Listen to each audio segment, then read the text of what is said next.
আসসালামু আলাইকুম রহমতুল্লাহ। রসুল্লাহ সাল্লামের খুবই সুন্দর একটি হাদিস নিয়ে আপনাদের মাঝে আজকে কথা বলবো। রসুল্লাহ সাল্লাম বলেছেন, কাফা বিল মারই কাযিবান আন ইউহাদ্দিসা বিকুল্লি মা সামিআ। যাহাই শোনে তাহাই বলিতে থাকা, কোন ব্যক্তি মিথ্যাবাদী হওয়ার জন্য ইহাই যথেষ্ট।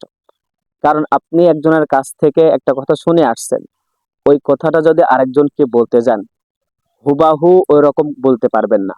হয় একটু বাড়াইয়ে বলে, না একটু কমাইয়ে বলে, যার কারণে দুইজনের মাঝে দ্বন্দ্ব লেগে যায়, ঝগড়া লেগে যায়।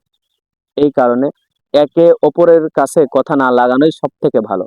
এই কারণে রাসূলুল্লাহ সাল্লাল্লাহু আলাইহি সাল্লাম অনেক আগেই বলে গিয়েছেন, কাফা বিল মারই কাযিবান আই ইউহাদ্দিসা বিকুল্লি মা সামিআ। তোমরা যাহাই শোনো তাহাই যদি বলতে থাকো, কোনো ব্যক্তি মিথ্যাবাদী হওয়ার জন্য ইহাই যথেষ্ট।